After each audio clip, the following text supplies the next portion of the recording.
Hello there, one and all. Welcome to Slapendipity, Hobos of Happy Slappy Town. I am Eric, who you may call Eric, and with me is Gibby, who you may call Devin. Hello, I'm Gibby, who you may call Devin, and I have a proclamation to make. I think it's time.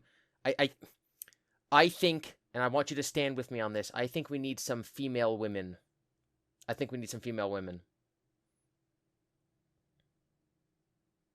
Um, I don't.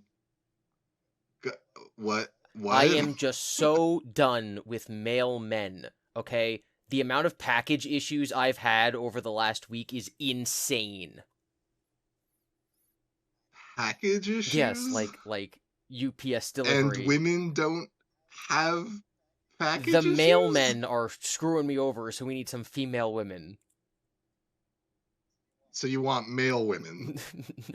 No. I'm making a pun. Mailmen, mailmen. Oh my god, it's a homophone. Yeah, no, I got Okay, it. I got it. okay, as long as we're clear. This wasn't some, like, So what, in retrospect, I realized that may have sounded like transphobic or something. Oh my god, no, I was making a pun on, I was making a pun on mailmen.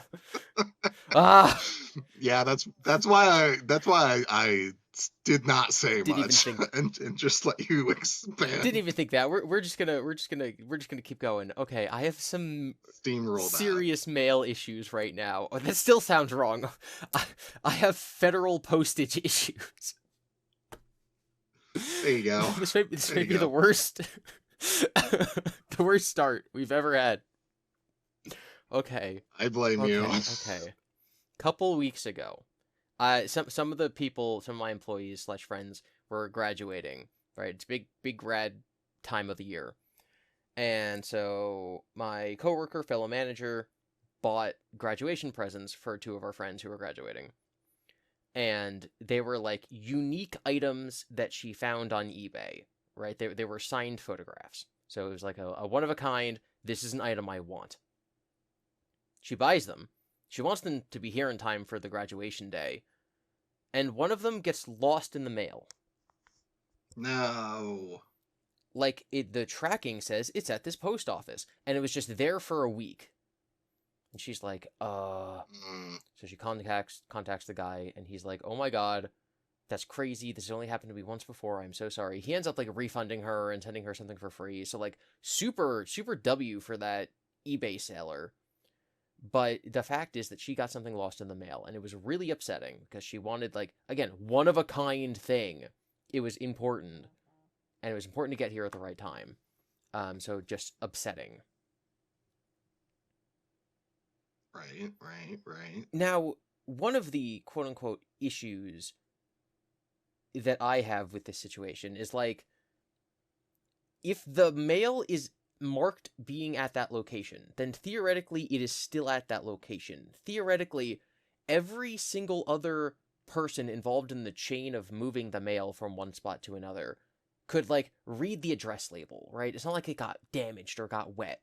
And the post office never marked it as lost. They're not like, yeah, one of our baskets caught on fire, so the mail might be lost. It's just like, no, it's there, it's chilling. We don't know why it's delayed. Now, less than a week later, I ran into the same issue. I was buying things, Mm, this was like mid-April. I was buying things from a website called Bricklink.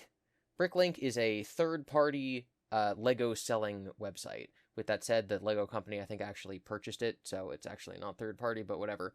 It's like eBay for Lego stuff. okay. Highly specific. Must be good. The prices are good, but then every other aspect of it is like stuck in the 90s with like how you're supposed to pay and contact people. So I'm going through, and I don't know if you know this about me, Eric, but I like collecting things. We may have had an entire like episode about that. No, Hmm. I don't I might believe be this. working on an entire video for my Gibby channel about that, in which you voice Clifford the Big Red Dog, but is from Brooklyn. Maybe. Maybe. Maybe I voice Blues Clues with a Russian See, accent. that's going to be a sequel video. In one, you're a red dog. In the other, you're a blue dog. And as we all know, the opposite of Brooklyn is Russian. Clearly, we all know this. That's just a pre-established lore fact. Think the type of people who live in Brooklyn, right? Typically Italian, right? Like I'm thinking like Mario. Then you think of Russian people, they got the same mustaches. They got the same funny hats. They drink a lot. Yeah, yeah. They mm-hmm. They have weird meals with like lots of fish in them for no reason. I mean, I don't. Yeah, I guess so. Okay, let's get away from this sidetrack. We can start rushing back to the topic at hand. Ha ha ha. Ooh. So I'm buying Legos from Bricklink. Now I'm specifically buying every SpongeBob brand minifigure that was created. Lego had the license for SpongeBob in the mid 2000s, and then they only had it for like 3 years. So there's a finite small number of possible minifigures, right? There's only like 30 something characters. So to collect every single SpongeBob mini is very simple because there's only 30 of them. But But some of them are a little expensive, and there's one where like they released a set and then they kind of like re-released it with an altered minifigure, so like the one of them is like rarer because it was like a misprint or something. Anyway, so I'm going through Bricklink and I find a bunch of different sellers and you try to like combine them. Like, okay, if I get Sandy and Squidward from this seller, I can save on shipping, even if the Sandy is $1 more expensive than this seller, because shipping per seller costs more money. Anyway, long story short, mid-April, I basically go through and I make my cart perfect and I buy every single SpongeBob minifigure. A month later, groovy. 3 of them have still not arrived. And I Hmm. go and I look through, because again, there's like 30 of them coming from all over the place. So it's not like I have a checklist in my mind where I'm like, oh my god, I'm really waiting for Squidward with a pink lei over his neck. Oh my god, I can't wait for it to arrive. So I like go and I check to make sure that they're all here. And 3 packages are not here. And I contact the sellers and I'm like, hey, this didn't arrive. And they're like, yeah, I checked the tracking and it says that it's at this post office. And all 3 of them say that they're at the same post office. And it's the same post office that my coworker lost her signed photo at. And like Hmm. it's not even like the local post office here in Happy Slappy. It's the post office for like a couple counties over that like FedEx probably has like a headquarters at.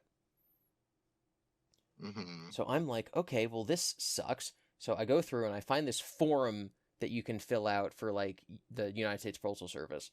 And it's like lost mail, click it here. So I go through and I submit all 3 of my lost mail claims. And then I forward the link to my coworker and I'm like, hey, maybe you can do this for your signed picture or whatever. And then I wait another month. So now it's mid-June. Mm-hmm. I ordered this stuff in April. And I'm like, well, I gave it a month before I investigated. I have now given the investigation a month. I'm done. So I go to Bricklink to try to get a refund from these people. And they're just like, well, like, you have to, because this website is, like, old and outdated and seemingly from, like, the 1990s, you gotta, like, request PayPal to give you a refund, because we don't do that. And I was like, okay. And I went to PayPal, and I filled out this form, and I basically said, like, item never arrived, please give me a refund. And they gave me a refund, but for one of them, I got it immediately. For one of them, I had to, like, wait 3 days, so it was this whole, like, nervous thing. Keep in mind, each of these transactions is, like, $11. It's like not much, but still I'm pretty pissed. So that was my like stuff got lost in the mail story. Pretty upset about that. Now Pretty Eric, upsetting. you might be aware of this. You might be aware. But you and I Mm-hmm. play a card game called Lorcana. I don't think we've ever mentioned this on the podcast before ever. It's been a while if we were to have discussed it. Mm-hmm. The joke is that we talk about it like way too much. So a couple of weeks ago, the website TCG Player, which is like the definitely the internet's biggest trading card website. It's a conglomeration of like all these little smaller sites, right? So like your Ma and Pa Pokemon card seller store can use TCG Player as like a storefront to sell their wares on. And they were doing this big sale. It was like, hey, like 10% off everything on the site. And I was like, oh my god, I can buy all the Lorcana cards I want. And Eric, like, because you have to pay a monthly subscription to get this discount. I'm like, Eric, you tell me what you want, and then you can pay me back, and I can get the big discount. And you're like, okay. So between us, we probably bought over 100 cards. Probably. Of this transaction, which very similar to Bricklink, happens like through multiple stores, and you got to try to combine shipping costs and all that fun stuff. One order did not arrive. Do you want to know what was interesting about this one order that didn't arrive? It was stopped at the same location. It was lost in the mail, and was also the entire order was one card, and it was the most expensive card of the entire order. It was a $40 card, and it's just gone. Well, you know. And I contact customer service after a couple days, and I get my refund, and like, it's fine, it's whatever. But I'm just like, I shouldn't, obviously it's the future and we're all spoiled because you can order anything online and then Amazon gets it to you in like 12 hours. But I'm just like, why is this happening? And that's not the end of the story, Eric. The story keeps going. Dang, I had some answers, or theories, or suggestions, but let's ride this baby out. I ordered something from GameStop. GameStop a couple years ago was in a very poor financial situation. So they allowed you to become a GameStop like Pro member for $15. And not only does that get you some discounts on like pre-owned games and whatever, but every month they give you a $5 coupon. So every single month you get $5 to spend at GameStop, either online or in a store.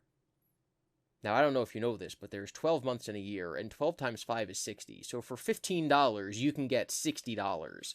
That is how bankrupt the company was. They're like, we just need to drive foot traffic into the store so you can get $60 worth of our stuff for $15. That is how desperate they were.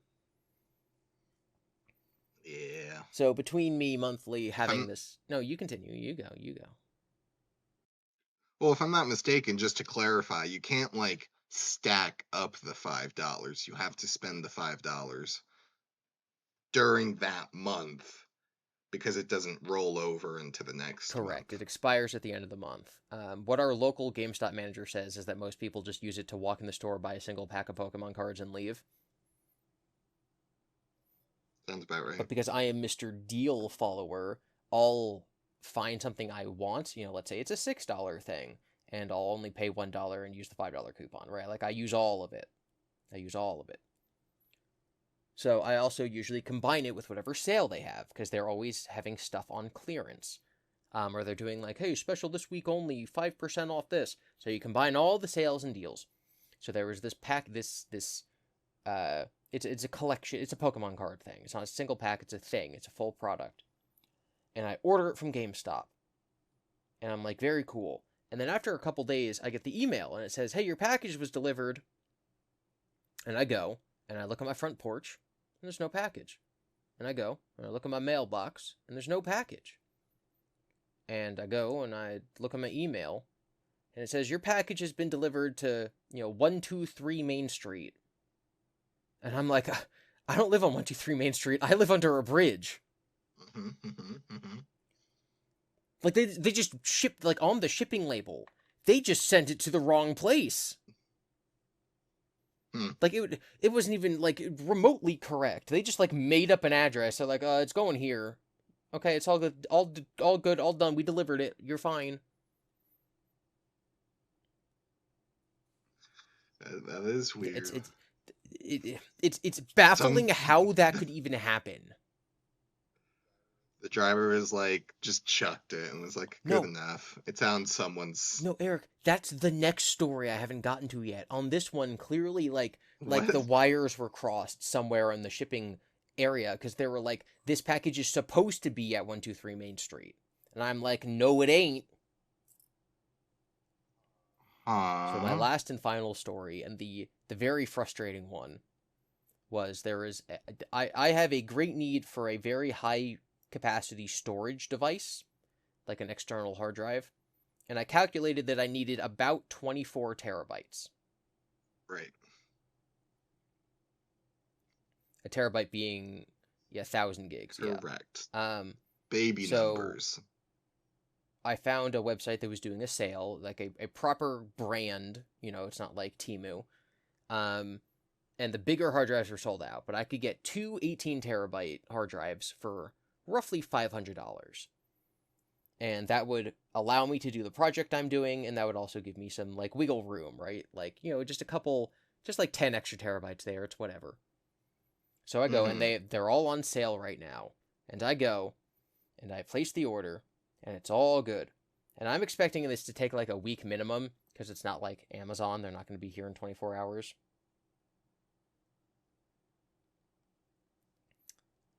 But 2 days later, Okay. I get a little email, and it's like, hey, how did you enjoy your shopping experience? Review your product now. And I'm like, oh, whatever, I guess they're expecting me to get the product soon. And then I get the email that's like, hey, your package has been delivered. And I go and I look, and it's not on my front porch. And I go and I look, and it's not in my mailbox. And this has one of those package delivery confirmed photos that the FedEx guy is supposed to take. Are you familiar? Hmm. I am not. I mean, I guess I am with like DoorDash or something. If you like order food from one of a service like that, but not with you know, USPS or UOPS or Yeah, FedEx. typically I didn't know they do that. typically UPS, FedEx, whatever. They drop off a package on your porch, they take a picture of it to show that it's on your porch, and then they leave. So there's no like, question about whether it was delivered yet. Confusion. Typically they try to get like the house number in the photo to prove that like, hey, it was supposed to go to number 3 and it's at number 3. So I look at the photo, the delivery confirmation photo, and it's just the wrong place. It's just on the wrong porch. So like this is what you said earlier. This is the driver didn't care. They just chucked it, and it ended up just at the Yeah. wrong house. Hmm. I'm like, that's a problem. That's $500 worth of computer equipment that I want, but Yeah. also like it was expensive. And I go to and now Mm-hmm. it's been 3 days since it was delivered. So like if someone looks at their porch and finds it and sees what it is, and it's like, this isn't mine. I'll go trot on down to my neighbor and give it to them. They haven't done that yet, and it's been over 3 days. So Yeah. I go to the customer support, and I'm like, hey, this is wrong. And the lady's like, okay, well, after investigating, I can give you a refund. And I'm like, I don't want a refund because there was a sale going on, so I just want like a replacement package. And she says, we can't give you a replacement package because you didn't buy the model that was under warranty. What? And I'm like, my guy, the mail delivered it wrong. Also, it's easier for you to give me my money back than it is for you to ship a replacement. Like, that doesn't make any sense.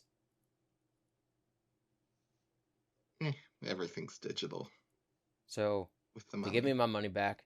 Thankfully, the sale is still on. So I buy 2 more hard drives, and they get to my house within 2 days, and now I have them, and I'm very happy. But it doesn't change the fact that I Hooray. spent 40 minutes walking through the neighborhood, peering at people's porches to see if they have the same planter and doormat as the one that appeared in the photo. And no one did. It's like a video game side quest. Yeah, I was. You like holding up a Hmm? picture, trying to match it. Yeah, except for there's no wayfinder, so I have to actually look around. Eh, you know. All right, so that's my All I right. hate mailman stories. I took up 20 minutes of the podcast. I am fuming, fuming. Last week it was nurses, now it's mailmen. Next week, who knows what it's gonna be? If I had to guess, I would say next week is gonna be construction workers? Road Question mark? workers, probably. Okay, so here's my thoughts, right? First of all, we live in a fantastical land, right? Everyone complains about porch pirates, very real. Possibly pirates actually stole it, and they're using that place as a hub, and they have a boat hidden in their underneath under subground water system, and are just stealing packages. Option 2, a dragon lives there and is hoarding. So you think that because we live under the bridge next to a river, that pirates on their pirate ship swooped down the river and grabbed it off the porch? It's possible. That is possible. Or a dragon. Or a dragon swooped in and grabbed it like a sheep. Oh no, not a dragon swooping in, grabbing it like a sheep. I'm that the mail process was normal, and then it got to that location, and then the dragon just took it. Like the dragon lives at this branch of FedEx or whatever, and is just like keeping all of the packages under its belly, but has to send out like half of them so it doesn't look suspicious. so I'm imagining like a dragon with like librarian glasses and like wearing a tie so that Yeah, yeah, so that yeah. people think it's human, and it's just like, I must hoard these packages. I don't know why, but it's my animal instinct. Yeah. Okay, okay. I don't like it, and it frustrates me that our government is so incompetent that they hire dragons. But Well, hired, dragon came there, who's to say? who's to say? Listen, if I'm making like minimum wage, even if it's like $20 an hour and a dragon shows up, like I'm gonna keep my head down. That's not my problem. If you start a new job and your manager is a dragon, what would you do? Leave your answer in the comments below. Speaking of starting new jobs, Okay. I don't know. I just feel like you haven't had much to say this episode, and I'm like, I'm gonna say speaking of starting new jobs, I'm and then Eric's gonna have a comment. speaking of starting new jobs. Um, did the um Maybe you can launch into a quirky worky you, story. you um uh That put you on the spot. I don't know. I don't know. You I'm did. so sorry. I don't got anything about jobs. I'm so sorry. I know you have more quirky worky Um, stories. Last week was a very I do have more highly quirky popular worky rated stories. episode. Wow, that's fabulous. Um, I feel a little bad. I saw one comment that was like, "Wow, this is great to listen to while cooking," and I was like, "I hope this isn't since. I hope it is sincere because there is a few cooking stories of like, I sliced my hand off, I burnt my foot. Like, I hope she is okay and not freaking out." She was in the middle of like putting an onion into a tomato slicer and was like, Eric just saved my life. Or was like extra cautious, is like, oh, this knife, you Don't want to and changed it out for a better don't want to knife. slicey my fingies. No, Okay, no. well, while you think of a quirky worky, I'm going to tell you what happened this week at my current job. So, Okay, how was yeah, wait a minute, you could have transitioned for I could yourself. have, How dare especially you? since You mine put me on the since spot. mine involves a new employee. This is sabotage. You're trying to make me look silly. No, no. So last episode, which I re-listened to last night, I talked about how there was like there's a famous person who comes to the theater very often, and like no one, it's not that no one cares. It's that when they come in, it's so regular that like people in the back are just like, "Oh, they're here again." And like that's just like the extent of it. And then I explicitly said last week, unless there's a new person who is like, "OMG, really? I need to see them." So we got a new I person. remember We this, got a new yes. person this week. Do you want to know what happened yesterday? OMG, is it really them? Can I go see Yeah, them? so the famous person came in, and everyone was just like, "Oh yeah, like oh yeah, the person's here again." We're like, "Oh, that's cool." It was actually pretty funny because one of the guys who works there knew them from sports that they used to play, and so he sees him walking through the lobby, and he's like, "Yo man, what's up?" And he's like, "Yo man, what's up?" And they shake hands, and then everyone's like, "Oh my god, how do you know him?" And he's like, "What do you mean?" He's like, how do you know him? He's like, famous. Are you friends? He's like, that guy's famous? What are you talking about? I know him Lols. from sports. So, and that stuff like that does happen, especially with people like our age, where these people aren't celebrities, they're just popular, and we aren't in that demographic. Mm-hmm. So people's here, famous man's here, and it's going to see his movie. And one of our waiters is just like, oh my, like so nervous, right? Like she's like, oh my god, oh my god, oh my god, they're here, and their food is ready, so it's time to bring them their food. And she's like, I want to do it, but also I can't. Like I'm gonna like drop something, like my hand shaking. I can't carry the tray. And so one of our other waiters is like, okay, I will carry the tray. You follow me in and like take stuff off the tray and put it on their table so that like you can see them and you can serve them, but it doesn't matter that your hand's shaking. And she's like, okay, I got this. And so they go and they do that and they come back. And she's like, giddy, like squeeing in joy, like, oh my god, oh my god, oh my god. I'm like, hey, did you get like a non-consensual hand touch? And she's like, yes, like I touched the tip of his fingers with my finger. Oh my god. And then another girl comes over and is like, can I touch your hand? Can I touch the hand that touched his hand? Yes, Jeez. like that is the kind of stuff that happens, and it's kind of silly. So we have a new hire who's been here for like 4 days. She's great. She's fitting in with everyone, making friends. And because we work at a movie theater and because there's like nowhere else in town to hang out, a lot of employees just like come in on their day off. Maybe they'll see a movie. Maybe they'll Mm. just sit in the lobby. If they're above 21, maybe they'll get a drink. But they just sit and they chill and they talk to their friends who are on shift. And it's just like, it's the local hangout for teenagers. And if you work there and are a teenager, it's the local hangout that your friends are also at, except for occasionally they get called away to scoop popcorn. So new employees in, and everyone starts telling her the story I just told you, and she's just dumbfounded. Just like, no way. That person's here? Like, what are you talking about? Like, that's crazy. And we're just like, calm down. This happens all the time.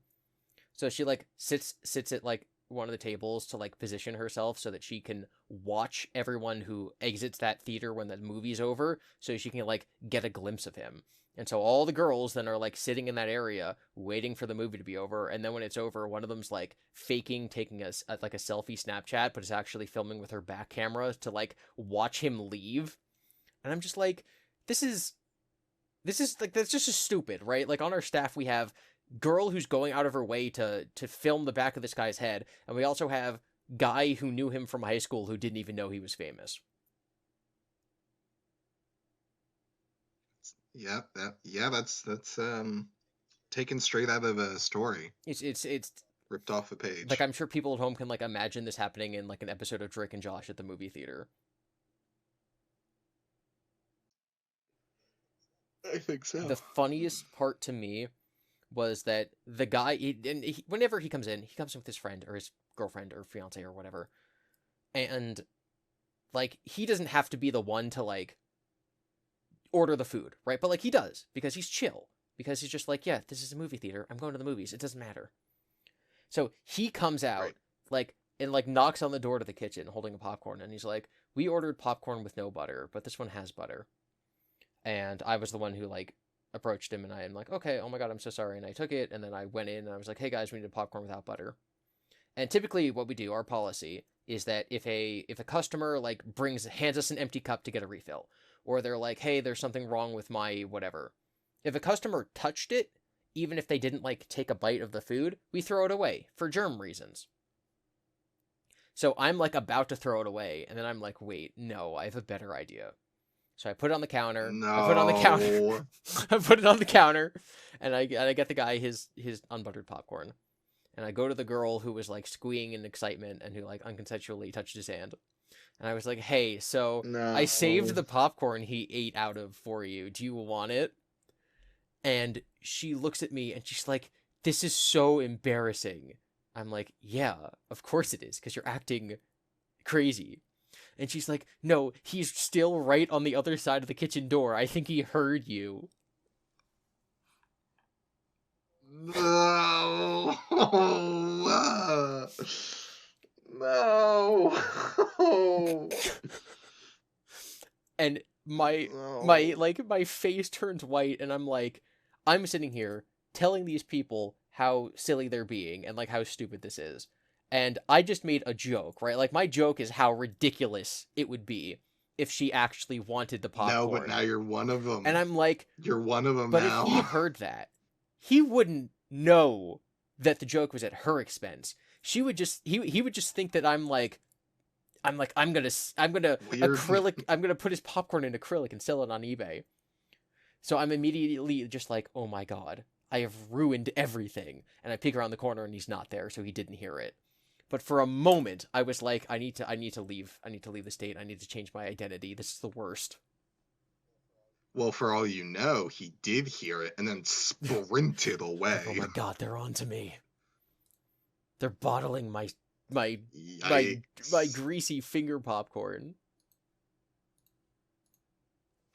They're gonna make a clone with my popcorn spittle. Yep. Um, I can't explain why that's funny, but that's funny. Um, Thank you. okay, so that I did come up with. I'm just gonna say that Oh just yeah, that yeah. that I brought it up last week. Oh, famous person comes in, new people freak out, and then it happened. So that's what happened to me this Yeah. week. So yes, please tell me your quirky worky story. Um. So it's from a job that I haven't talked about yet. Really, I used to work as a cashier slash just general workabout General person workabout at person. a place where.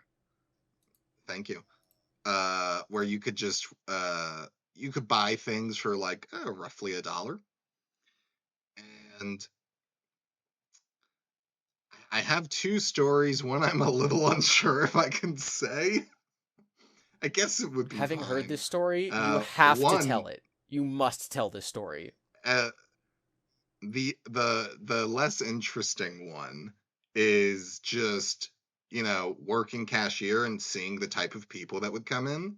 Like this would be a store for $1, you could say, and the amount of people that would just have like full shopping carts of various groceries. And I was just like, wow, dang, people really come here for their grocery shopping, which is totally understandable. But it was just kind of like a little eye opening. And I was like, wow, that's a lot of, and it's like a good deal. I don't personally, having worked there, I don't know if I would trust everything. Um, and then there would be so many. You know who was the worst type of customer to get, in my experience at least? Who is the worst type of customer to get in your experience, at least? Old Oh no. ladies. Old ladies would come in, and you know, there the store I was at was like understaffed. Factually, and there would be boxes on the floor because we would be like, restocking shelves or whatever. But, customers would come in, so we'd have to stop. And so we could ring them up, or, the manager would be busy doing whatever paperwork, so they couldn't help. Or there was a truck that we had to unload to like put storage in the back. So it just was very disorganized. I'm not saying it wasn't. It was a mess. But it was, like boxes were to the side. They were like, there was some organization in the chaos, if you will. And I would just be working the register, and these old ladies would come up to me and be like, this store has really gone downhill. I tried shopping around, and it's just uh, there's boxes everywhere, and ba ba ba, and it's gross. And I was like, yeah, I understand what you're saying. Are you unharmed? You didn't trip or anything? And they're like, no. And I was like, okay, well, we're working on it. It's just me on the register, as you can see, so I can't do anything about it. There's a line. She'd be like, "Yeah, I know. I'm just saying it's really gone downhill, and I don't like that." I was like, I'm sorry. I don't know what to tell you. And and then the amount of people that would be like, "Hi, can I get a balloon, please?" No, sorry, there's a helium shortage. No, we have no helium. And they go, "Oh," and they walk away dejected. This was like during COVID. During COVID, there was this big boom in Pokemon card collecting, probably because people had all of the like government money and wanted to spend it on something that made them not want to die inside. And dollar stores used to sell Pokemon cards, but the packs would only have like 3 cards in them, and normal Pokemon cards, which are like $3 to $4, are guaranteed to have a rare card in them. The ones at the dollar store are not guaranteed to have a rare in them. So less cards, no guarantee of a rare. But there's an easy way around the system. Because in Pokemon cards, the super rare cards usually have a very thick foil on them. Like the cards physically are heavier. So what you do is you go to the dollar store, and on a little scale, you weigh every pack, and the heavier packs are going to be the ones with the rares. So then you only spend $1 on those packs, and you walk away, and you win, and you just win. What a fascinating little story. So people started doing this. I don't know. That was a What, did that happen to you? Like when you were working there? no, no, no. I got out before the pandemic hit Yeah, so people were doing this. by quite a bit, I think. People were doing this, and then it spread all over TikTok, so then everyone started doing it. And that's around the time the dollar stores like stopped holding Pokemon cards. Because it like defeated the purpose. Balls. Because if it's not random, then it's not random, and then no one's gonna buy the other ones. And you're gonna have someone come in and be like, "I must weigh all 120 of your packs with my little scale." Yeah, So they just stopped handling Pokemon cards. that's hilarious and sad. All right, tell me your much more interesting story. So there was a supervisor who did not have, I don't know if he didn't have a car or if he didn't have a license. He definitely didn't have a car. Um, and we were about the same age though. So if we worked together and it was the end of the night, we both closed up, I would drive him home because he lived pretty close by the work, and that was whatever. I was like, okay, I'll just do this. It's whatever. And so that went on for, a while, a month at least. And one day we are closing up the shop, and you got to count the money at the end of the day.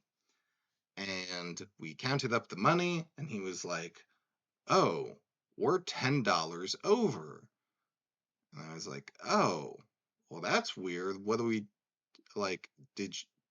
We should double check it, like, double check it, $10 over." And he was like, "Huh, I don't know how that happened."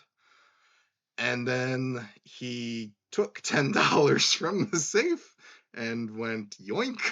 And I was like, "Oh no, don't do that."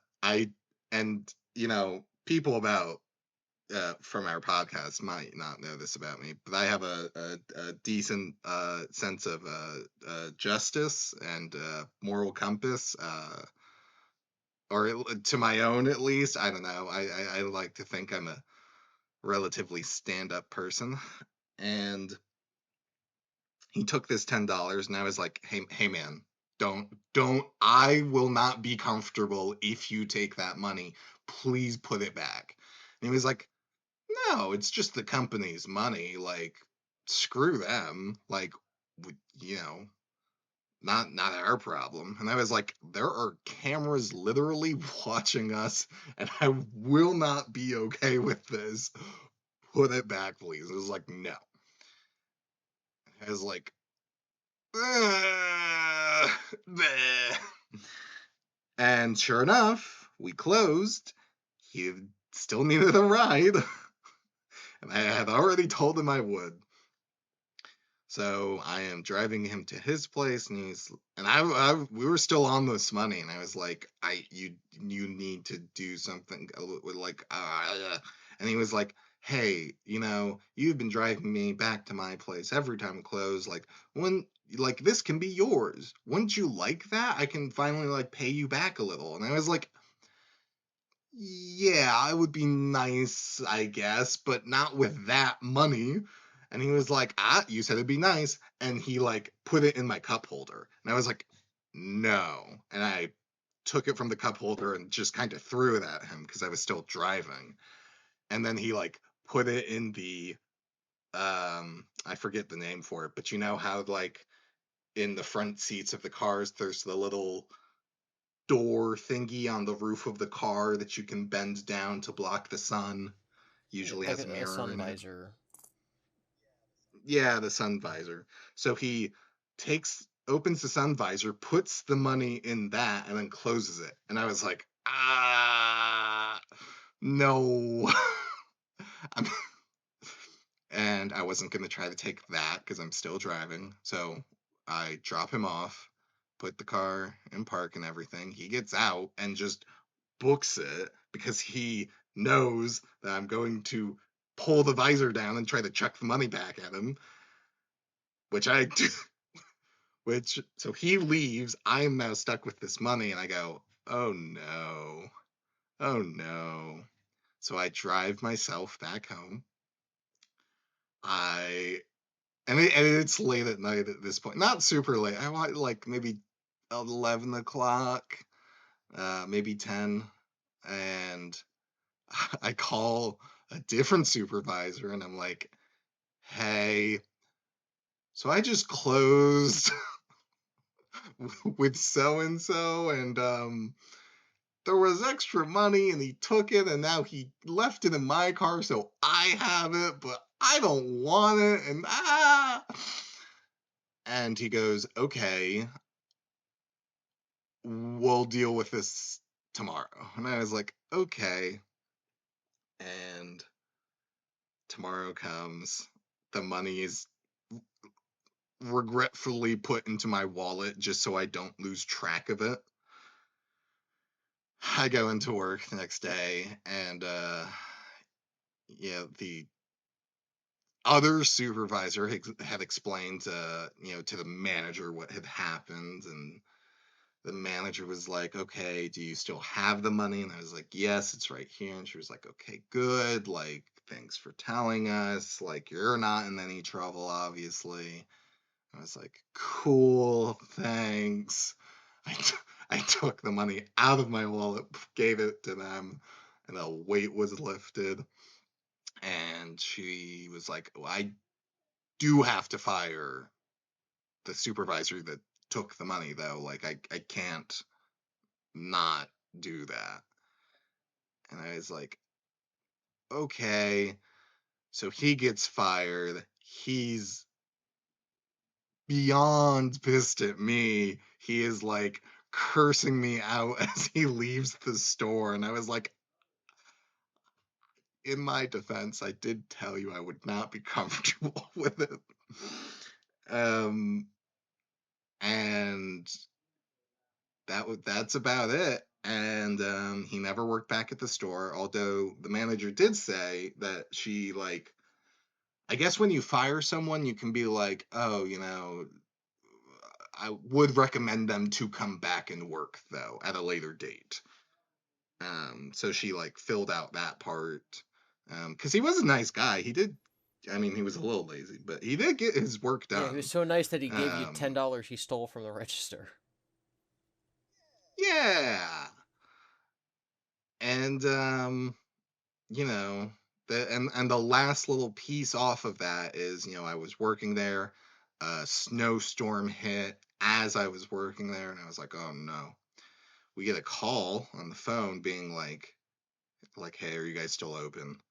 And sure enough, it's and this is like a month or two later, and it's the supervisor that had gotten fired, and he was asking like, oh, are we still open? Because he needs like cold medicine or something. And the person that had picked up was like, yeah, but we're probably gonna like close in like an hour because, snow. It's like, okay. And then I could hear, right, because it was a relatively small building. um I heard him through this phone go, tell Eric I hope he dies in a car crash from the snowstorm.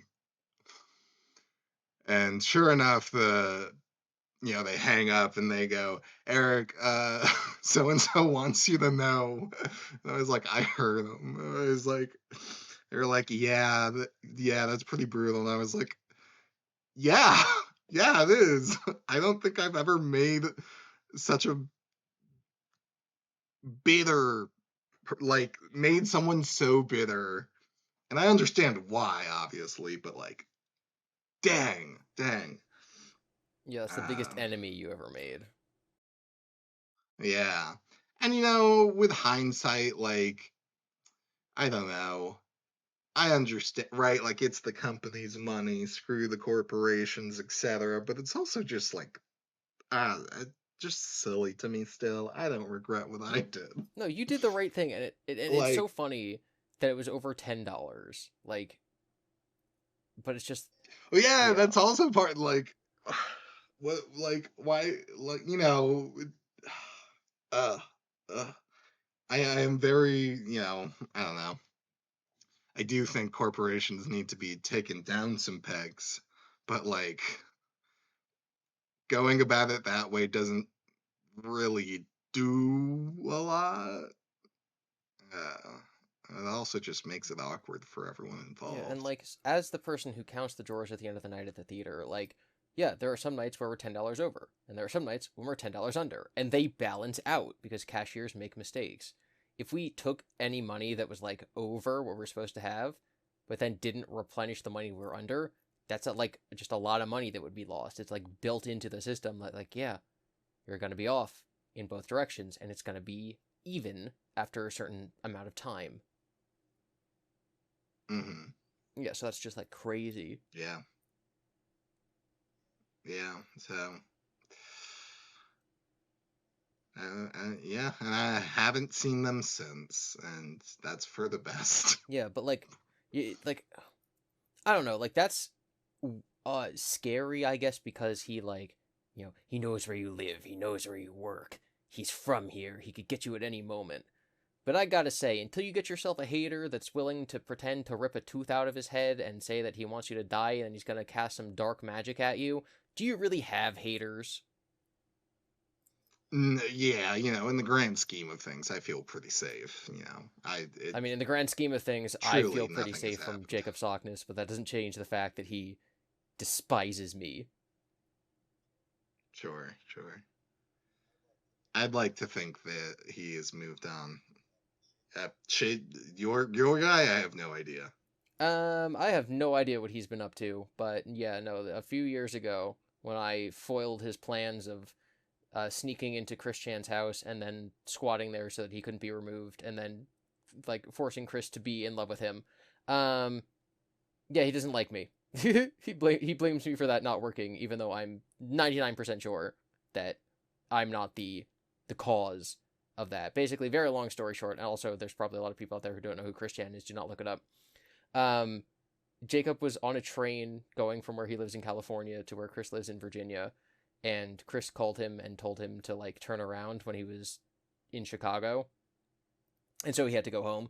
And arguably, one of the things that caused Chris to change his mind was a video that I put out a couple hours before that, where I was like, "Hey, here's the bad things Jacob could do when he reaches Chris's house."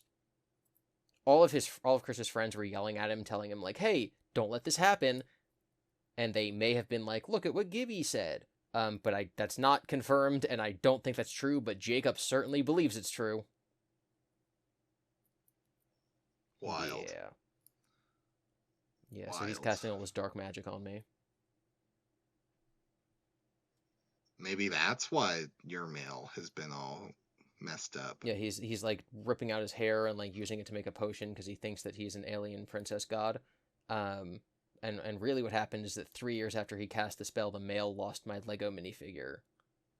I mean, it's something. It's something. I feel like if he physically came after me, I could outrun him. So I don't necessarily. I'm Sure. not super scared of him. It would be pathetic, right? Like I Mm. think just a light jog and you could escape him physically coming after you. It wouldn't be like a grand chase or anything like that. Sure. You know what I do like, What do you though? like? Le Grand Chess. The grand chase, the song that's going to play us out of this section of the podcast. Yeah, that's Hit right. it.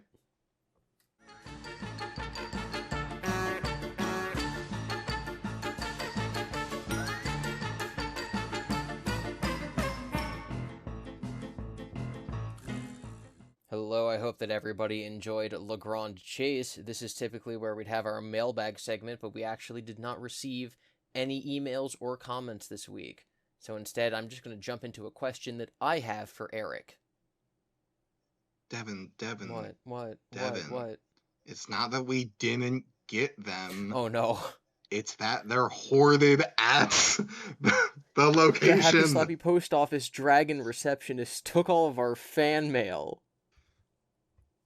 If we overwhelm the dragon enough, maybe we'll get some of it. Yeah, if you guys just send in so many comments and so many emails, then they'll at least let a couple of them trickle through. So that's going to be on you guys. You got to just start sending so many questions so that the dragon lets us have them. I'm Mm-hmm. glad that we're on the same page. Um, Yeah, 100%. so yesterday, 2 days ago, I heard the very common expression where someone said, it's like riding a bike, you never forget.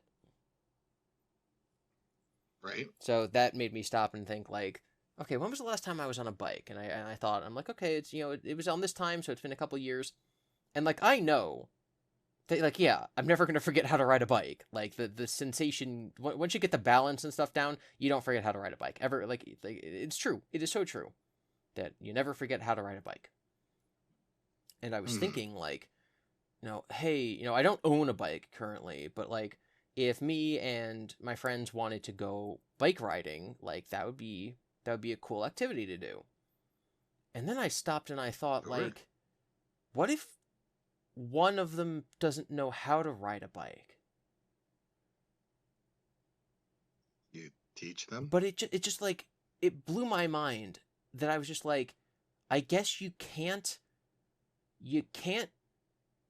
dependably, reliably assume that everyone knows how to ride a bike. Like there's probably a lot of middle class Americans who don't know how to ride bikes, but it's just kind of assumed in everyday life that everyone knows how to because like it's just so common. Like why wouldn't you, right? But like there's definitely people out there who don't know how to ride bikes. Yeah, I guess so. It just really wigged me out thinking about that where I'm like if I wanted to have a bike riding day, I might have to take into account that people can't. And then that got me thinking like there's people out there, there's adults out there who like don't know how to swim. Yes. And just like obviously on some level I know this, but thinking about it, I'm just like how? It just doesn't come up. But like what I can't fathom being alive and not knowing like how to swim because like what if you fall in a river? What if you want to go to a water park? Well, I would say that people, how I imagine it would go is like you're either in a landlocked area, right? So there's like no way to swim unless I guess you go to a public pool. But who wants to do that? And then it's just, it just doesn't come up. Whether you're going to pay for swimming lessons in a landlocked area, or even then, like, how often are people really going to the beach or, a water park? I mean, our take is a little skewed just because we live by the shore, but it's I would not feel comfortable living if I didn't know how to safely traverse water, right? Like, just having to swim is just like a safety skill that you should learn, right? More so than biking. It's just like you should know how to swim. And it's crazy to me that like people don't, or that people don't know how to ride bikes. Right? Like I can't ride roller skates. I can't ski. I found out recently that someone who I didn't think would know how to ski actually enjoys skiing. And I'm like, I don't know how to ski. And I've never been ice skating. And I can't rollerblade. And I can't skateboard.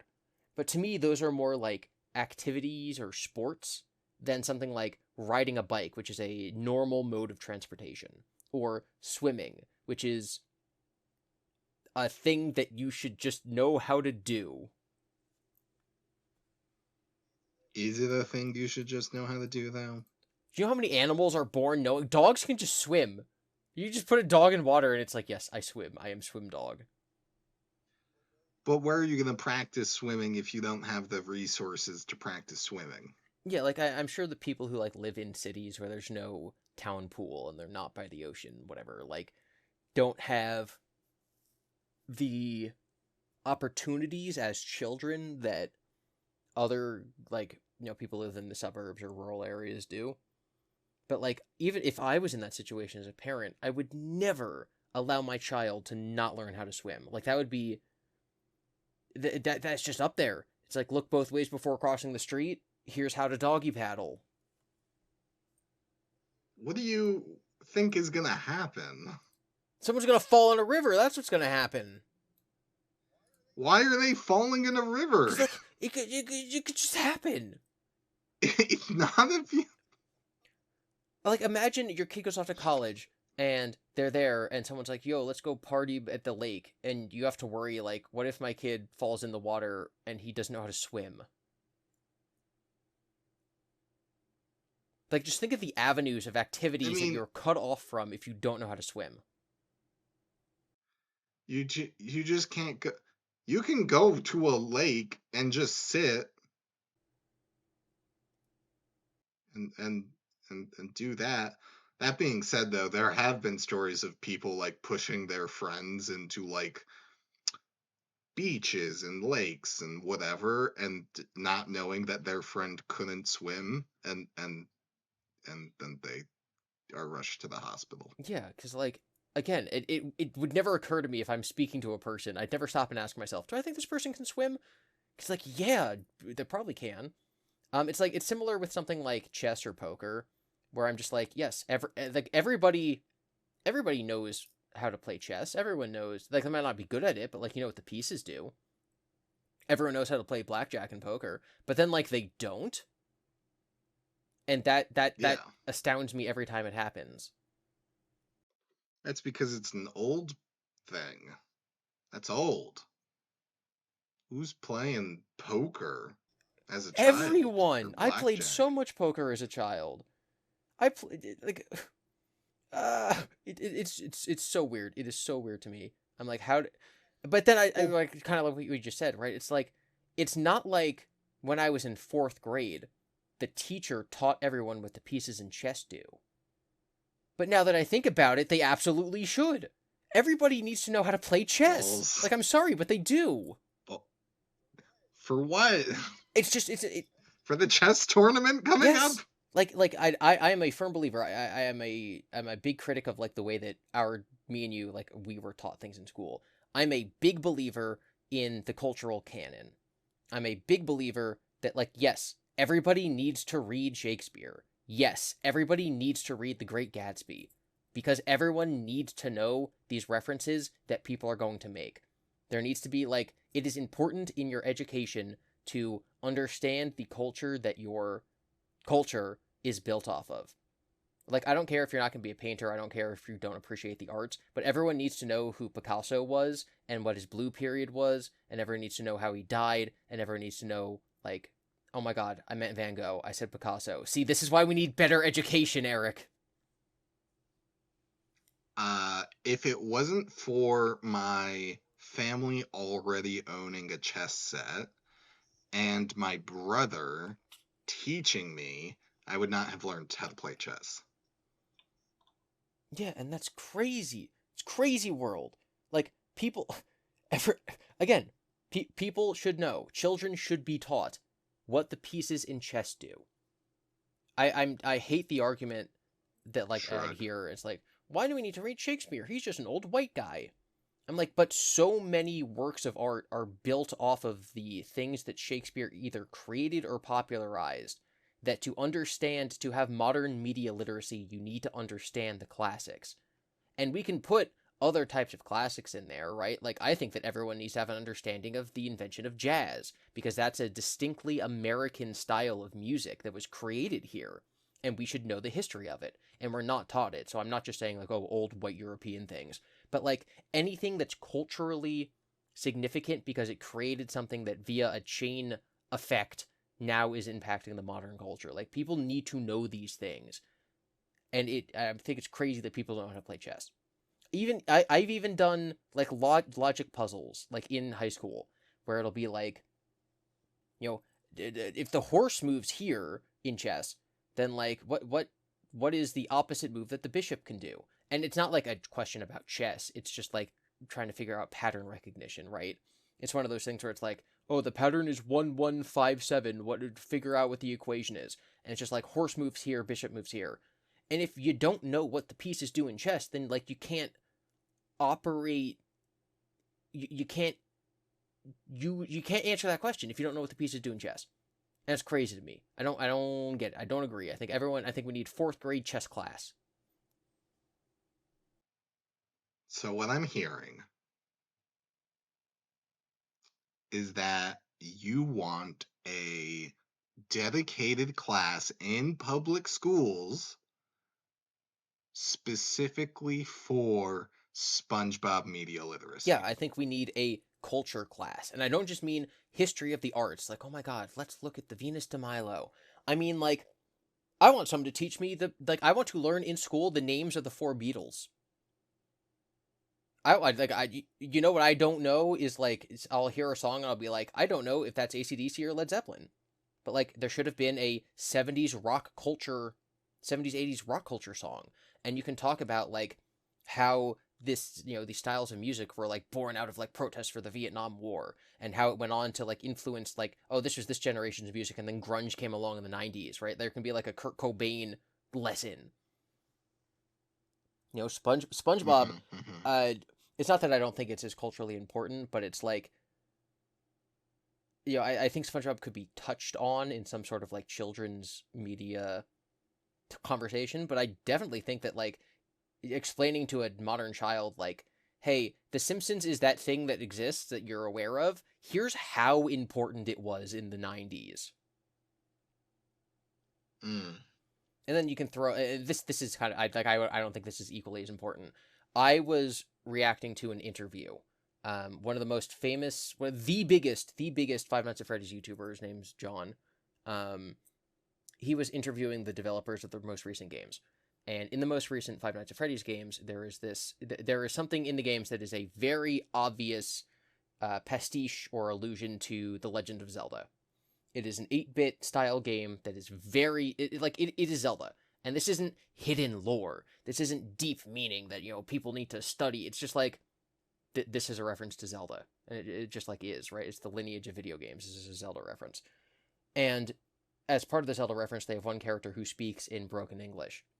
And this John guy who was interviewing him was like, "Hey, so I noticed this character spoke in a broken English dialect. Like, what like was this intentional? As if like he's trying to get a straight answer so he can use it in like some lore investigation. Like, why would this character speak in this broken way?"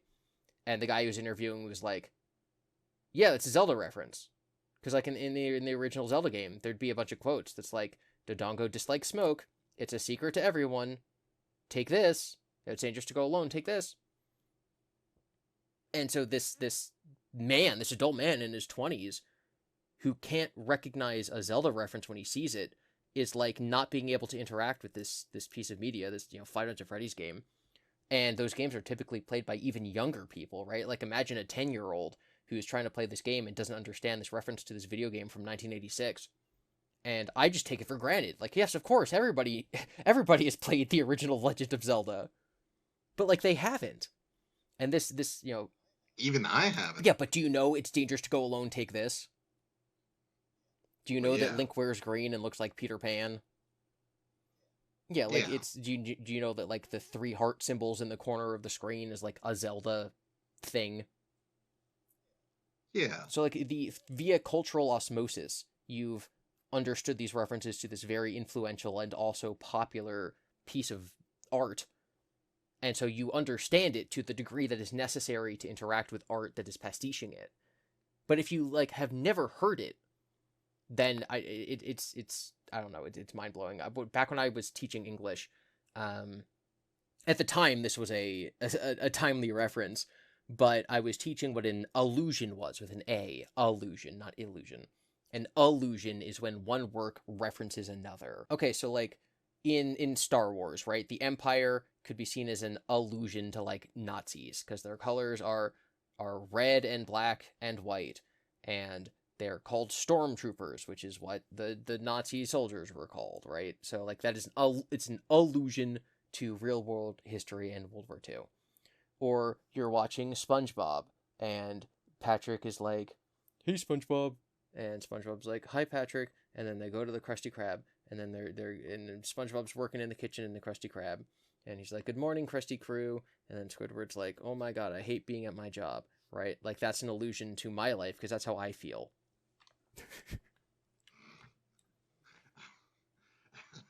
That was a joke. Please, I was that was wondering a what you joke. were Please gonna. laugh.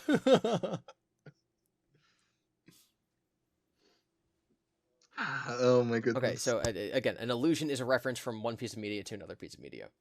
Like you could even say that, like, okay, Eric,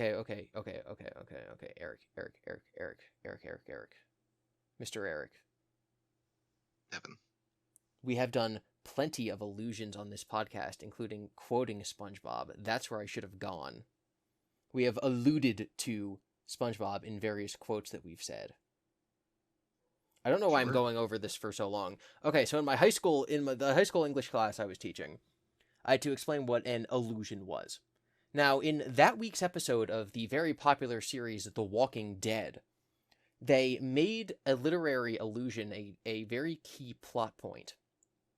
You had the main characters, and the plot of the show doesn't matter. All that matters is that the main guy's name is Rick, and they enter into this town that's trying to survive the zombie apocalypse. And he meets this woman who has like kids around the age of his own kid. His wife had previously died, so he meets this woman, and he's like smitten with her. And he's like, that woman, she's pretty, and she's like she's the same age as me, and we have the similar responsibilities, and I like her and her kids. And then her husband walks up, and her husband's like the mayor of the town. And so he's like, "Oh no, Hmm. I'm lusting after this married woman who has a family." And the Homewrecker. homewrecker, and like the mayor of the town is also just like incompetent and like stupid. So he's struggling with Rick is struggling with these feelings of like, I like this woman, but she's married, but her husband's stupid, and I'd be better for her than him. So like that's like his internal struggle for a couple episodes. And there's one episode where like it's nighttime and they're having a party, and the woman's youngest son, who's like let's like 7 years old, is like running around and just like being a nuisance. And he got his hand on a stamp, so he's running around and like dipping it in the inkwell and just like stamping things. He's like graffitiing. He's just being a little kid. And she's like, "Hey, calm down. As you do. Stop screwing around." So the kid comes over and he puts the stamp on like Rick's hand and then runs away. And Rick's like, "Oh, kids will be kids." And then the conversation ends, and he looks at her as she's walking away, and he's like thinking about how he's like, I want that woman, and I like her family, and I think that we could merge our families together, but that darn husband of hers, I don't like him. And then he looks down, and the camera pans down to what the kid had stamped on his hand, and it's a red letter A. Lols. And then it dramatically cuts to commercial. Because he's an Yes, adulterer. it's a literary allusion to the Scarlet Letter, where a woman, has an affair with someone outside of wedlock, and so she must wear a red letter A, a scarlet letter A on her for the rest of her life, with the A standing for adultery. And if you don't know that, then this series of events is completely random and meaningless. Yeah. Like, the show expects you, the dramatic gut punch is, oh, it's Scarlet Letter, it's adultery. But if you don't know that, all you see is he has a conversation, he looks at his hand, there's a stamp on his hand, cut to black. Right, and like, maybe, it kind of makes me think of like the FNAF theorist, where he a potential Walking Dead theorist might be like, what does the red A stand for? Is it red like the blood of the zombies? Is it A because A is the first letter of the alphabet, and Z is the last Z for zombie? Is this like an indication of the love that can be found among the humans because they're the opposites of zombies, and that's why it's red, because red is love? It's like, no, it's an allusion to the Scarlet Letter, and you didn't read the book. Actually, it's referring to the letter A looking like a tower or pyramid, indicating those are the safest places to be in the zombie Yeah, apocalypse. because Rick's like trying to overthrow the hierarchy of this town.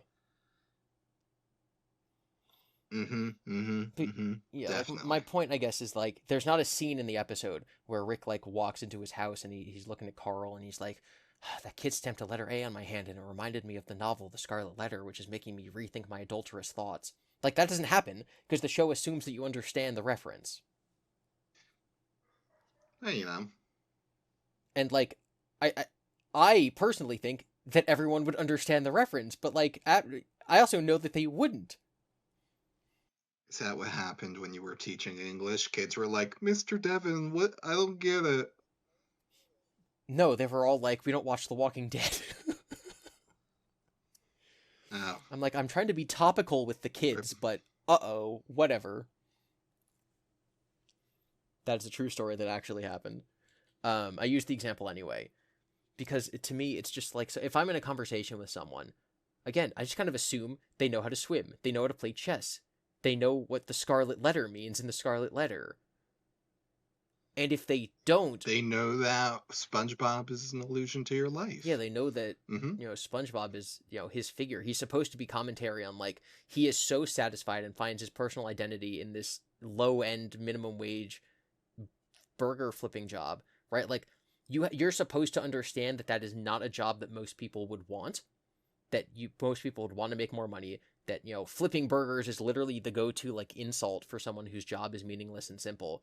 And yet SpongeBob finds joy in it, and that's an important aspect of his character, right? Like, it's kind of ridiculous to say, but like, you can't understand SpongeBob as a character unless you understand the cultural understanding and stereotypes around being a patty flipper at a fast food restaurant. Mm-hmm. Like, on the face of it, it's ridiculous, but it's also 100% true to say you can't begin to understand The Walking Dead until you understand the Scarlet Letter. But it's just true.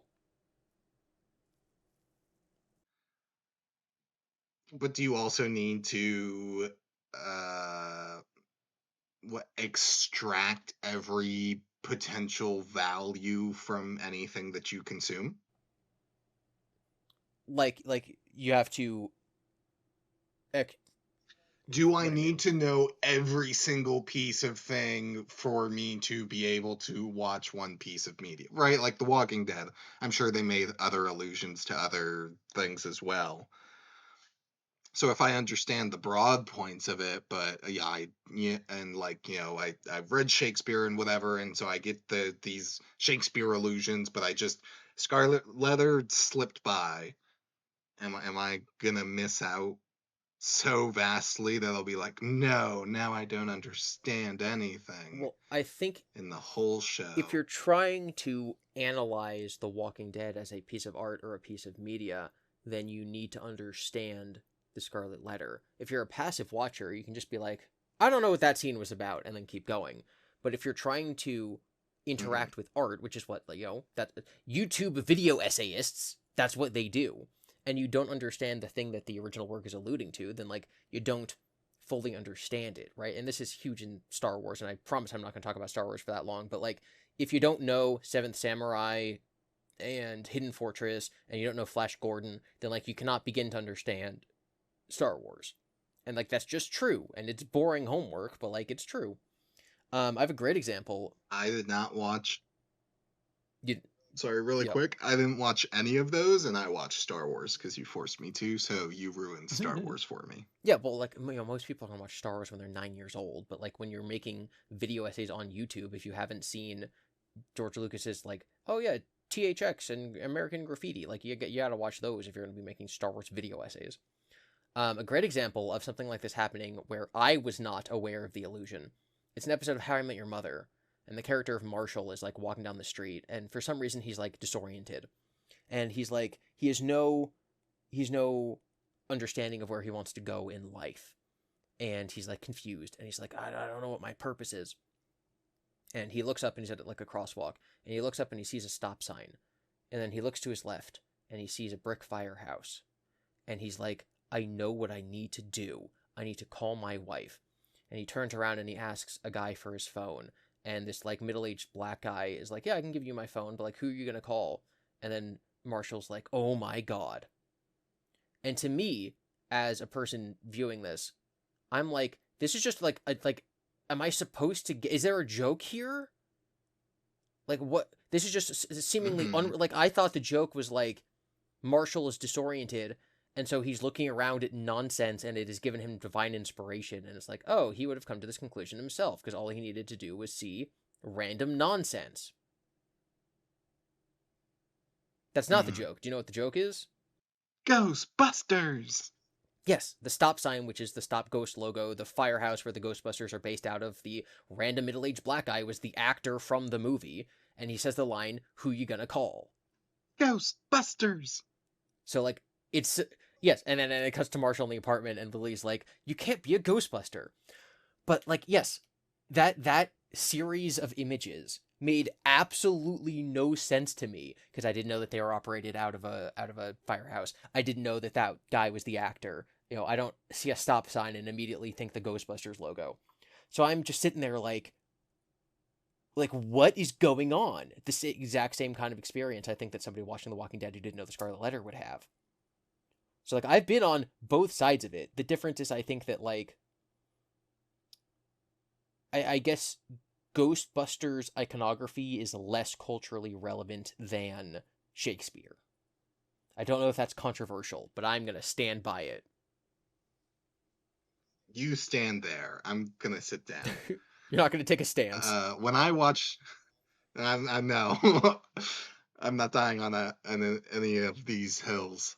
When I watched that episode, I did not watch Ghostbusters. I did not know the stop sign or the firehouse or whatever. But when I heard the line, "Who you gonna call?" I was like, "Oh, this is Ghostbusters," because of cultural osmosis.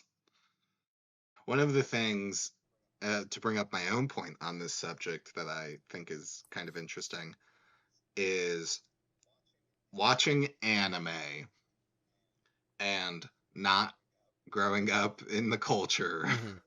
So, in a little anime called One Piece, they go into a character's backstory where he wants to be the greatest swordsman in the world. Why? And it cuts to when he was a child and he had this rival friend, and they vowed to each other they were going to be the greatest swordsmen in the world.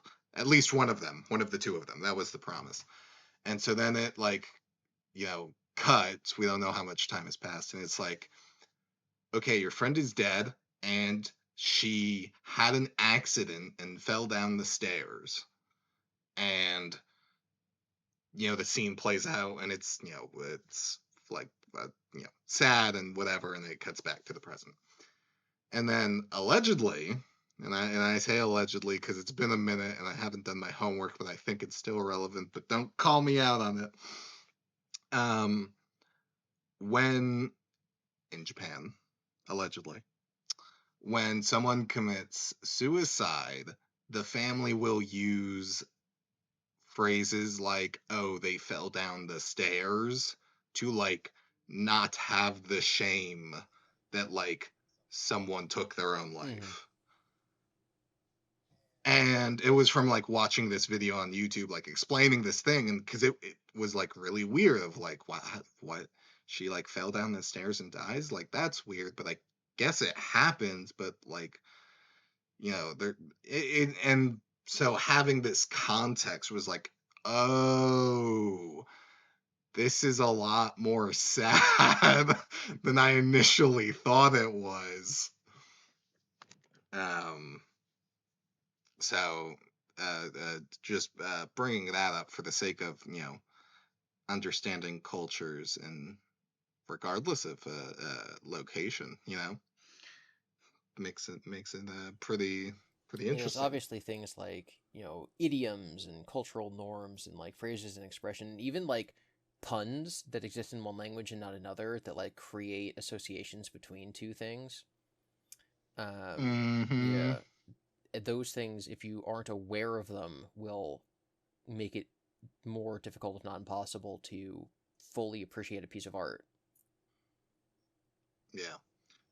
Um, there's Japan loves things like that, of like using the like I means love, but it also means AI, but it also means I as in me. So if we have a sentence with four I's in it, what does it mean?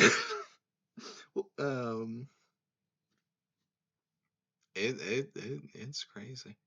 I have a question for you Mm. though. Before we got I mean, still on this topic, but would you not say that all of this cultural relevance that we've been talking about and blah blah blah, and you want it to be talked about in schools, isn't that the parents' job?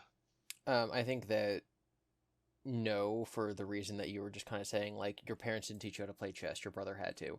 You told me a few weeks ago that your father specifically did not want you to watch Star Wars, which I think is child abuse, whatever. So like, Bruh, no, you bruh. cannot account on, My father raised me you cannot, well. No one called the you cannot cops. account on, parents to be,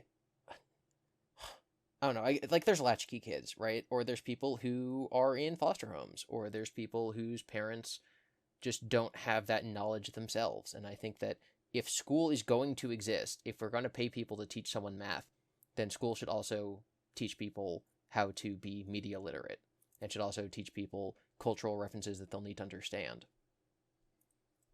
Well, and it should presumably teach you how to cook and do taxes, and yet here we are. The interesting thing about that, though, is like, in the case of my father, I suppose, right, where like, for whatever reason, I forget. Gosh, I hope this is true because he told me this a while ago. So, right, but like, he didn't want me and my brother to watch Star Wars for whatever reason. And then we go to school and we're like, Dad, did you know Darth Vader is he's like this guy and he's actually referencing this thing, and then my dad goes, how do you know this? Why do you know this? And now you have an angry parent because they've learned about Star Wars from their public education Why are you system. teaching my kids Star Wars? And then this can just dive into a more political version. Yeah, in our high school, one of the English teachers, while teaching the hero's journey, had his class watch Return of the Jedi. Personally, I think that that's silly because without the context of A New Hope or Return of the Jedi, like without the context of the other Star Wars movies, Return of the Jedi doesn't really establish anything very well in the hero's journey. But like, okay, so their class, they watched Star Wars, right? But they watched Episode 6, and arguably you could just watch 4, 5, and 6. But they still watched like the end of a series that they should have been,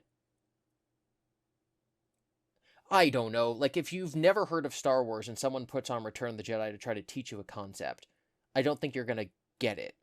If you don't go in knowing Darth Vader is Luke's father, the Jedi are the good guys and they have magic and they are lightsabers, right? If you don't have that cultural basis to understand it, I don't think that this lesson will make sense. I already think it doesn't.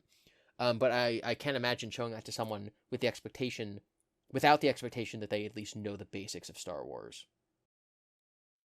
Mm. So yeah, I think we need more teaching in schools to lead to more cultural osmosis about things that are culturally important. And it doesn't even need to be things that are currently important, right? Like we can have the cutoff be like 20 years ago, because like who's to say if it's going to actually be important that here's my go-to example, and let's ignore the fact that this isn't for kids, right?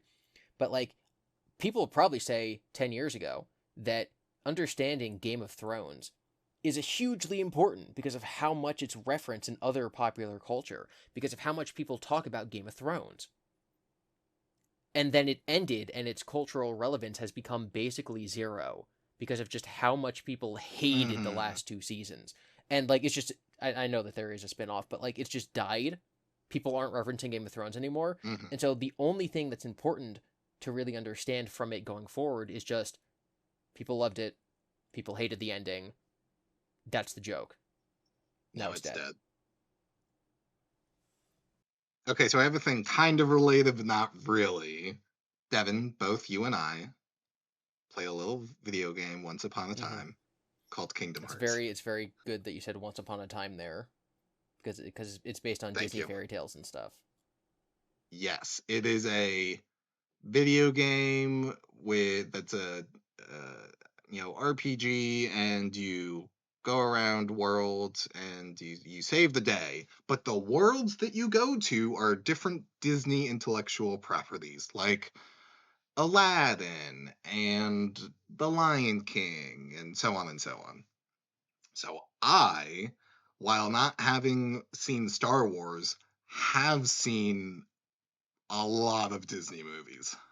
Yes. A lot, a And lot. I played Kingdom Hearts having not seen almost any of them. I think I've seen The Lion King, but I don't think I ended up playing that level because it's not necessary. Like you get an option of levels to play, and I didn't pick that one. So yeah, Are you When I played serious? Kingdom Hearts when I think I was 18.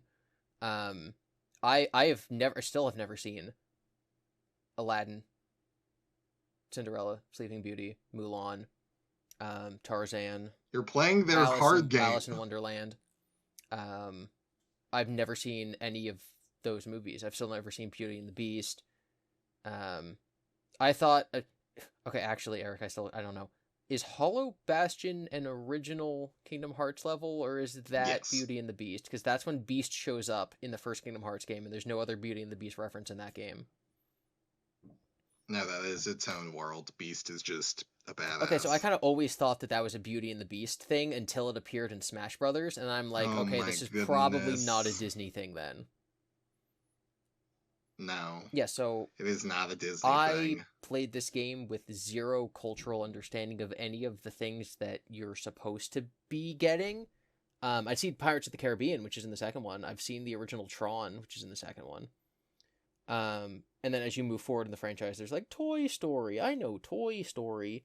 And Frozen. I've seen Frozen. And Tangled. I've seen Tangled.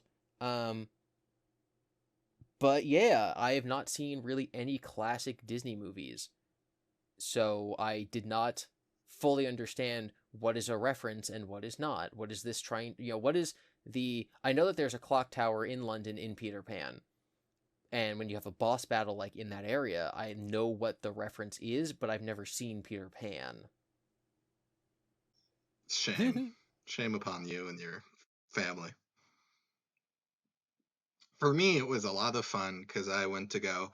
I know one of the things that, like, I think people like have their own feelings about is that the cutscenes will play out almost identically to the movie, just in a video game, made so it's not as pretty, but the like beats are the same, and then you just have like the video game characters standing in the background watching what is essentially the movie happen. So you can go, oh my gosh, I know what's going on. This is about to happen, or that's about to happen. Or, the levels are like you can go into Beast's castle, and you can go into the library that he gifted Belle. You can go into the West Wing, which is forbidden and dark and super scary. And it's like, oh my gosh, they're doing the thing. So it was very cool for me. Okay, so that just kind of brought back a memory I had repressed of a time that you and I went to the cinema. Okay. We watched an anime movie called Belle. We did, In yeah. Japanese, it's called The Dragon and the Freckled Princess, and I liked it. It's in when they're in quote unquote the real world, it's in traditional anime style, and then it becomes this like more CGI cartoony anime, like cell shaded anime style when they're in the virtual world. And the plot is that you log into the metaverse, and the VR headset like reads your personality and like your body and whatever, and it creates an avatar for you. And this avatar cannot be changed. Yes. So if you come out looking like a little gremlin, you're stuck like that forever. And if you come out looking like a big horse face, then like that's what you're stuck with forever.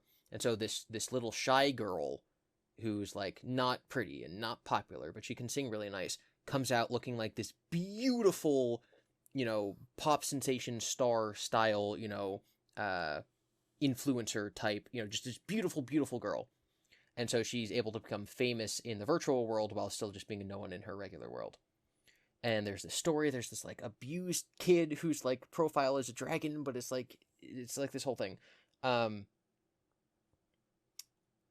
her she's going on this story of like, but the real beauty's on the inside. And then like other people around her start figuring out that she's like the famous person, and there's this whole quest involved. And there's like, oh, the dragon's attacking the village, not the village, but like there's this big like stadium where she's performing and the dragon attacks.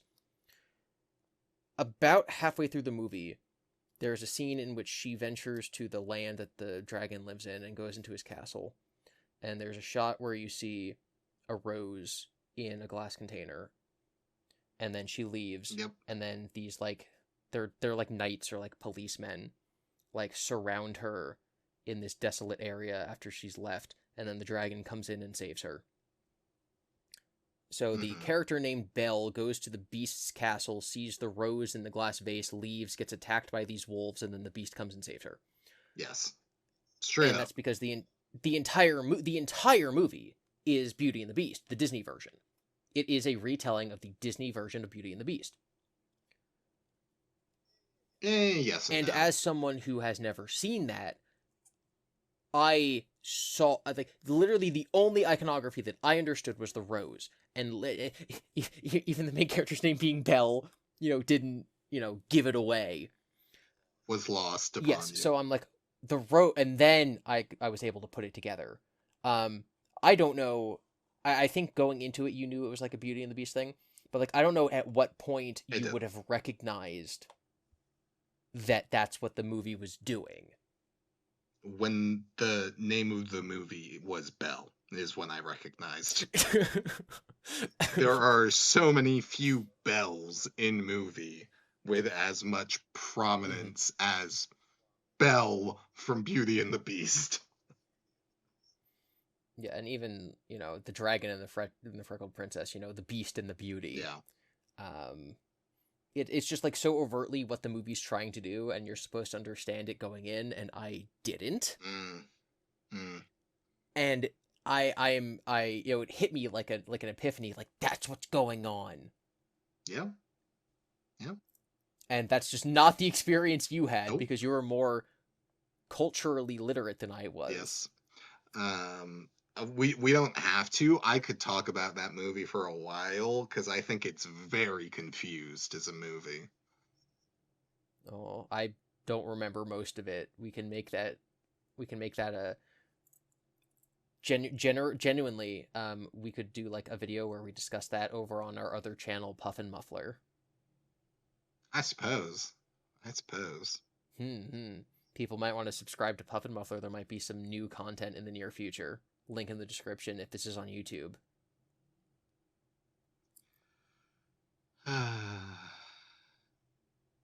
Such a shame. Such a shame.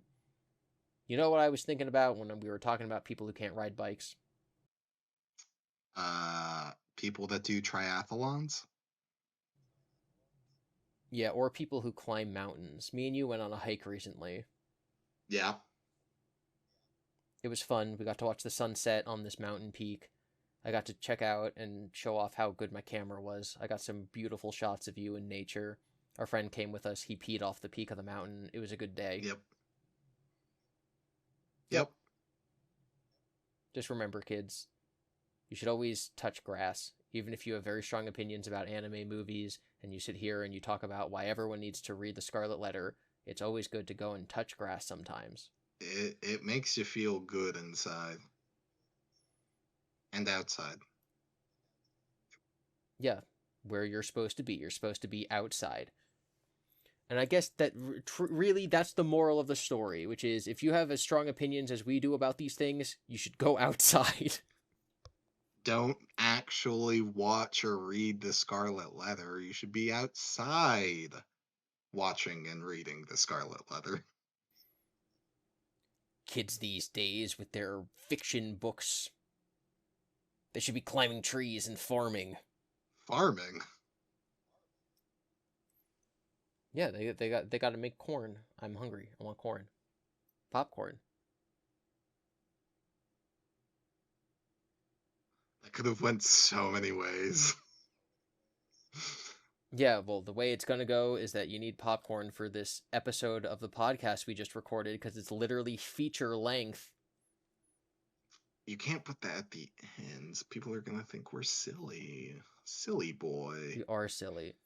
We are silly. That's why this episode is so long, and that's why we're going to wrap it up here. Do you have any closing questions, comments, or concerns, Mr. Eric the Eric?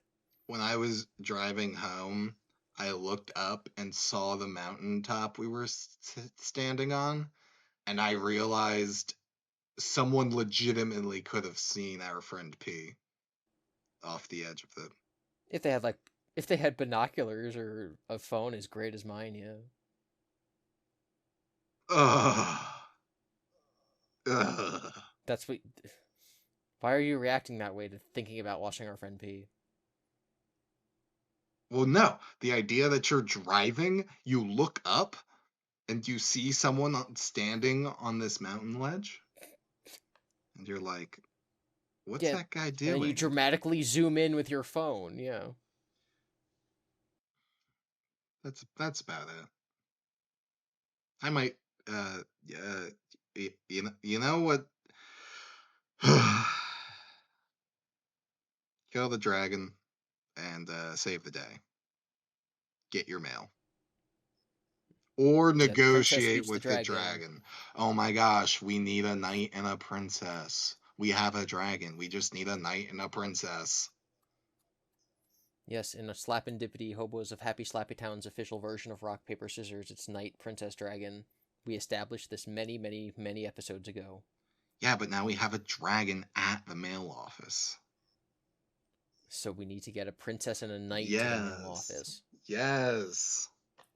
All right, well, I'm going to go try finding those. A knight and a princess walk into a post office. What do they say? They say, do you got any stamps for my package?